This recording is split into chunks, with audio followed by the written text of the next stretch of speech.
Hi, my name is Nick Sasulis and I'm a hydrologic technician with the main office of the New England Water Science Center. In this video, we will outline the process of setting up an under ice measurement in the TRDI Section by Section Pro software. Once you're connected to your Adcp and ready to start the measurement, you can either select the New Measurement icon here or select File, New Measurement. A one-page measurement wizard will appear, allowing you to specify the measurement information, file naming, and Adcp configuration. First, fill out the measurement and station information at the top of the page. Notice some of this information will be used for the file name as a default, so while it's not required, it will help populate other information in this dialog. Next, look over the file naming prefix and ensure it's consistent with your office's file naming structure. You can also select the folder to save the measurement files here. Once you are satisfied with the file name and folder information, we can move on to configuring the Adcp. The first step in configuring the Adcp is to make sure you are connected to the Adcp and the correct Adcp information is displayed. The options shown in the setup area will vary based on the unit you are connected to, so it's important the software recognizes the Adcp you're connected to so it can display the proper dialogues. The default duration of 40 seconds is appropriate and is typically not changed. Adcps are usually deployed in one of two ways for ice measurements. Some offices use a foot or bracket on their setup to clip to the ice and fix the Adcp depth for each station. In this case, the Adcp depth is known and can be entered here. Some offices reference ice and water depth information to the water surface and hold the rod in place during data collection, so the Adcp depth can vary depending on where the rod is held. In this case, the Adcp depth could be left blank here. In either case, the Adcp depth information can be entered or adjusted before collecting data at each station.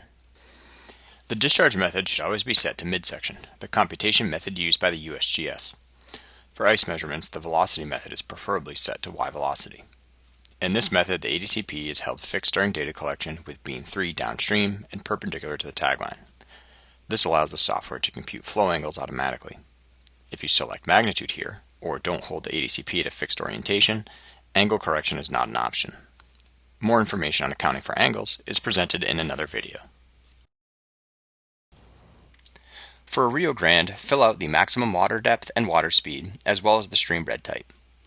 The secondary depth is typically not used, as you have the ability to stop pinging during data collection, allowing you to re-enter this dialog and edit water depth and speed for each station if needed. The ability to change configurations in the middle of a measurement is a good option for the Rio Grande and the Stream Pro, which both have a fixed configuration once the Adcp is initiated. The bottom mode is typically left to auto, while the water mode must be selected manually. For more information on these modes, and the modes available for other Adcps we will discuss, review USGS T&M 3A22, Appendix C. To preview the commands based on your selections, you can click the Commands button here.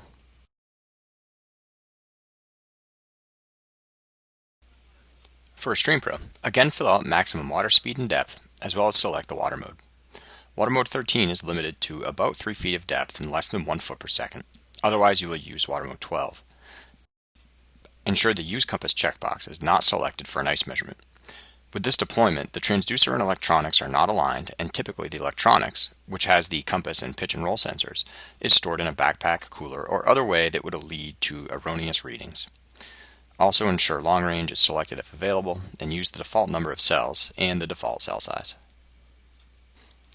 The River Ray, River Pro, and Rio Pro settings are similar to a Rio Grande, except that no bottom mode or water mode selections are needed, as both are left to auto. The depth and water speed information should be populated with a reasonable estimate, and the stream bed information should also be filled out. After filling out the Adcp setup information, ensure you've addressed any warnings here and click OK. Pre-measurement tests are covered in a separate video.